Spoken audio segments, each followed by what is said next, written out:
वो उन्होंने 3 दिन में वो साधना पूरी कर ली थी और निर्विकल्प समाधि प्राप्त कर ली थी। उसके बाद महाराजा भाव, उसमें कहते हैं गुरुदेव कि मैं माँ काली की वजह से उनकी कृपा से 6 महीने तक रहा, जिसमें 18 दिन में अगर कोई साधारण आदमी उस राधा भाव को प्राप्त कर ले तो 18 दिन में शरीर सूखे पत्ते की तरह झड़ जाता है। इतना भाव, ऊंचा भाव है उसमें। गुरुदेव कह रहे हैं कि मैं 6 महीने रहा, और 6 महीने में वो शुद्ध बुद्ध थी नहीं उनको अपने शरीर की। तो एक भैवी ब्राह्मणी थी जो भगवान की कृपा से उनके पास आई थी तांत्रिक साधना कराने।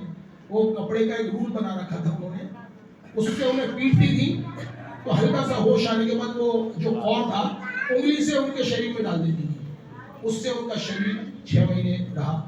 तो उस महाराधा भाव में हमारे गुरुदेव, आप सोच लीजिए कितना रहे होंगे।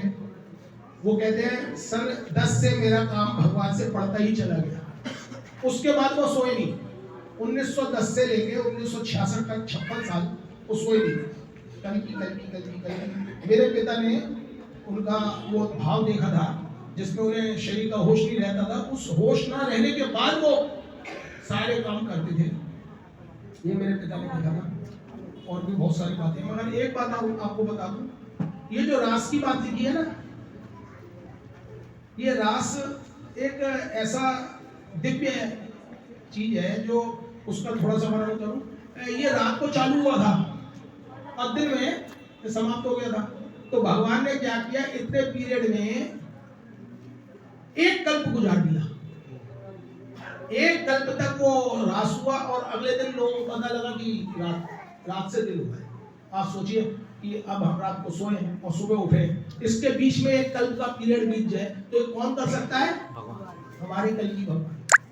और ये आप ध्यान रखना, जो जय कल की जय जगतपति पद्मापति जय रमापति कर रहे हैं, मैं अपने मुंह से नहीं बोल रहा, काफी चांसेस है उस रास में जाने के, क्योंकि आज का समय जय कल की जय जगतपति पद्मापति जय रमापति करने का ये जो है सो अवसर, उसका लाभ वही उठा सकते हैं जो नाक रगड़ के गिड़गिड़ा के भगवान से कहे कि प्रभु हमसे भजन करा लीजिए, अपने सर्वोत्तम भावत्र से करा लीजिए। और फिर एक और बात इसके ऊपर बता रहा हूँ, गुरु कृष्ण वैष्णव तीनेर दया होले, एक अपनी जीव को कृपा ना हो तो तीनों की कृपा भी पूरी तरह से लाभ नहीं ले सकता भक्त। तो इसलिए अपनी कृपा हो जाए।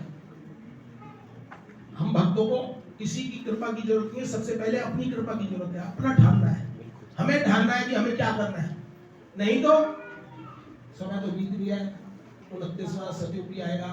तो कल्प के बारे में बता दूं, 1000 बार कल्कि जी पृथ्वी पे आते हैं एक कल्प में, वो सारी रात में एक कल्प गुजर गया। आप सोचिए कि भगवान की महिमा, असंभव को संभव करने वाले हैं। तो अगर हम चाहें तो क्या नहीं हो सकता। अकेला भक्त चाहे तो भगवान को प्रकट कर सकता है। हम तो सब समूह में हैं और ये समूह हमारा बनाया हुआ नहीं है। गुरु श्री लक्ष्मी नारायण जी महाराज ने जो कृपा करके वो बीज बोया, 1904 में उन्हें कल्कि नाम मिला था, मगर 1910 में वो गुरुवर बाली कुंज जी के पास पहुंच गए थे। तो एक भजन